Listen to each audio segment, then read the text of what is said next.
Hi, and welcome back to my layout and what I promised would be a second part to my previous video on planning for realistic model railroad operations. This time I want to look a little more in depth at my operations plan. In my last video, I talked about developing an operations plan where you set your goals and objectives, and the basics of developing a realistic schedule based on time and space. If you haven't already checked out that video, I encourage you to watch it first, but if you wish to keep watching this video, you won't be lost either. Sit back and enjoy.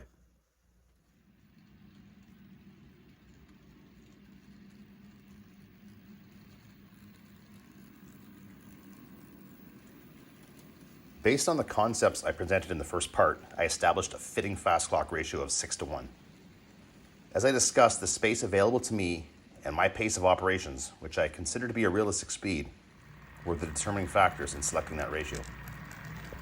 I discussed at length one possible method of creating a schedule using a string chart, so let's start there. The string chart represents one example of a full operating session in which we have enough operators to comfortably move all trains and perform all the required switching. The trains are color-coded by priority with the intermodals in red, acting merely as interference, in other words, doing no work en route. The other trains that run the length of the layout without any work are the vehicle and grain trains. I have represented them using the purple lines. In this example, I have also included a work extra out of tempo, as indicated by the dashed orange line. The remainder of the mainline traffic includes both low priority and high priority manifests. The low priority manifest freights indicated by the blue lines originate and terminate in Temple. They do no work on line but feed all of the locals and turns out of Temple Yard. The high priority manifests are the green lines. These trains operate across the length of the layout but stop in Temple to drop and pick up blocks of cars. These blocks of cars also serve the various industries on the layout. The brown lines represent the turns out of Temple that serve Edgeview and Slayton. While all of this traffic is moving, there are constant yard jobs and switches around Temple. Finally, there is a UP transfer from Texas staging into Temple Yard and return. That is the yellow line. Looking at the schematic, you start to get a good sense of where dispatchers can anticipate lining trains up for a meet.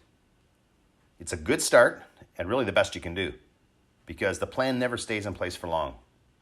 As an operation session plays out, the realism starts to show up when the plan goes awry. That, to me, is as realistic as you can get.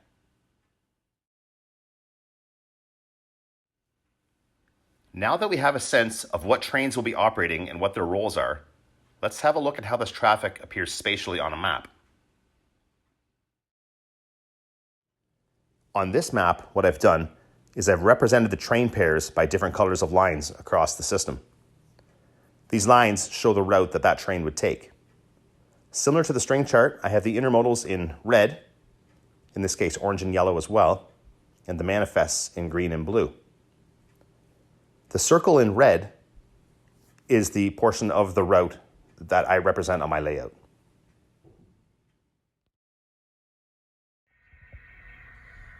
The hub of operations on my layout is Temple Yard. The operations of the yard warrant at least a video or two on its own. But for the purposes of this video, I'll keep it simple and state that every car destined for any industry on the layout must be switched through Temple Yard. Temple Yard receives and originates two pairs of manifest trains daily, one to and from Amarillo, Texas, and one to and from Belen, New Mexico. Trains to Barstow, Dallas, and Houston also pick up and drop blocks of cars at Temple for destinations across the layout. Finally, as previously mentioned, there is a Union Pacific transfer that makes a daily visit to Temple to drop and pick up cars.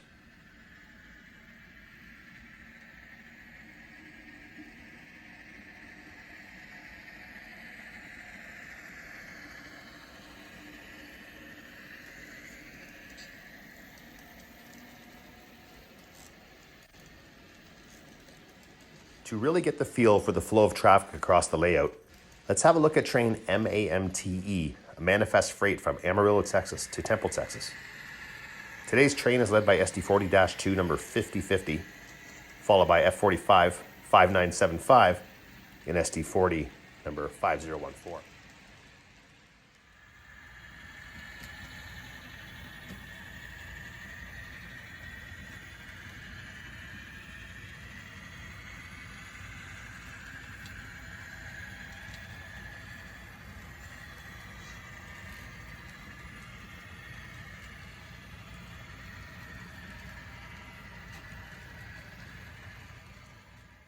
On this train, we have the following blocks of cars pre-arranged out of Amarillo Yard.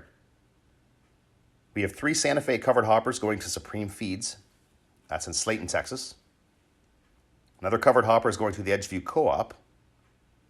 The CELX tank car is going to Garza Oil in Edgeview. And then we have a block of cars that are going to be going to Brady, Texas. 4 cars of which are going to the Texas Mining Company and 1 to Penn Glass. The other blocks of cars here are going to Temple. We have a Southern boxcar going to Pactiv, 2 covered hoppers and a boxcar going to Mars Pet Care, and 2 empty gondolas going to Jarvis Scrap Metals.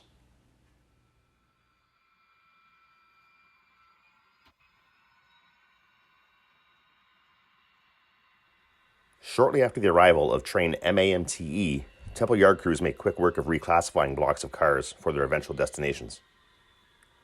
The Temple switch crew's first order of business is to drop the 2 empty gons at Jarvis Scrap Metals.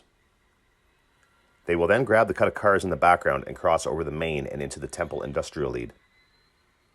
After making lift at Mars Pet Care, the 2 ACFX hoppers will be dropped on Mars Track 2. The Santa Fe boxcar will join similar cars on Track 1 to be loaded with skids of product.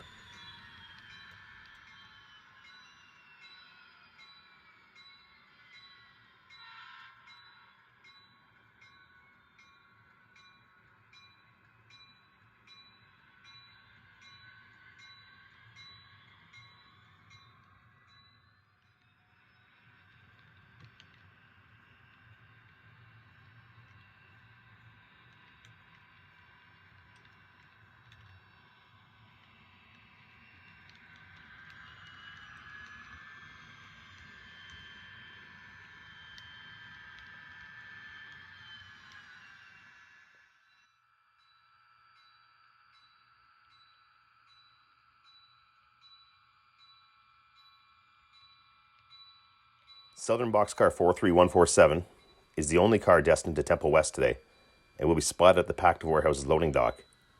It is the exception rather than the norm for there not to be a loaded boxcar to come out as well.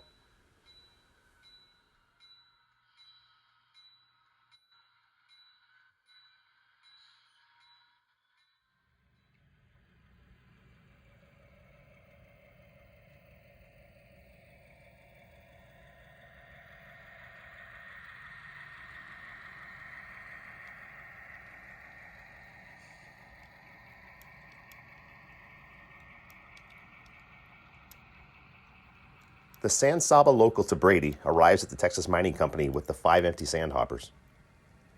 While much of the sand traffic out of Brady will stay on the Santa Fe system, Penn Glass serves customers across the western United States. This Denver and Rio Grande hopper being spotted at Penn Glass will take its sand loads to Pueblo, Colorado. The 4 remaining cars will be spotted at the Texas Mining Company.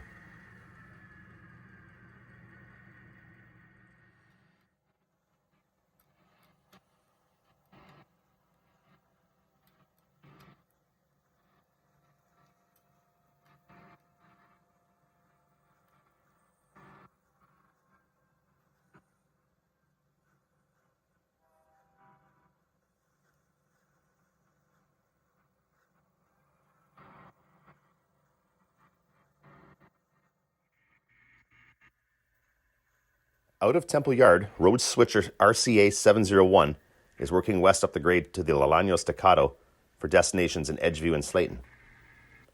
A Southern Pacific covered hopper has been added to this train and will be dropped at Pyramid Cement. Work at Edgeview is usually determined by the trailing point switches. At this time, RCA 701 only has one other drop at Edgeview, and that is the RREX 4286 at the Co-op.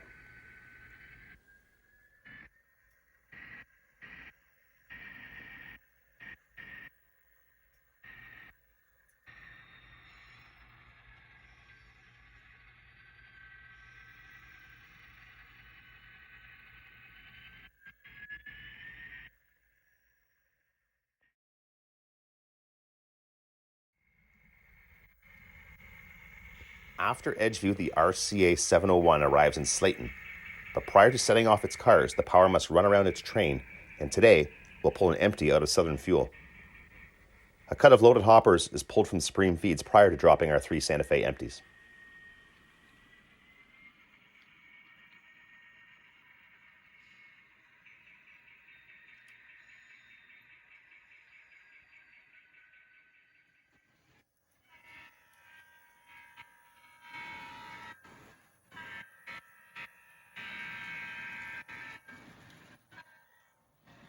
RCA 701 is now running east as it approaches Edgeview, this time with a slightly longer train on its return to Temple. The CELX tank car is the final car to be spotted from train MAMTE. After pulling a loaded tank car from Garza Oil, CELX 15200 will take its place at the racks.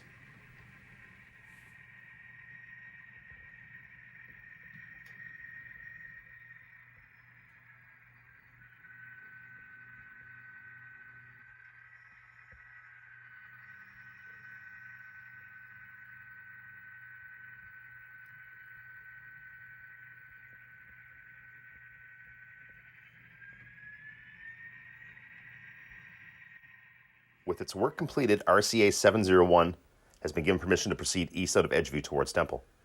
We catch our last glimpse of the train as it accelerates past Pyramid Cement. This completes the journey of train MAMTE from start to finish, and I hope it sheds some light on my operations, more specifically, how traffic flows across my layout. I do plan to go into a lot more detail of operating specifics in future videos, but until then, thanks again for watching. We'll see you next time.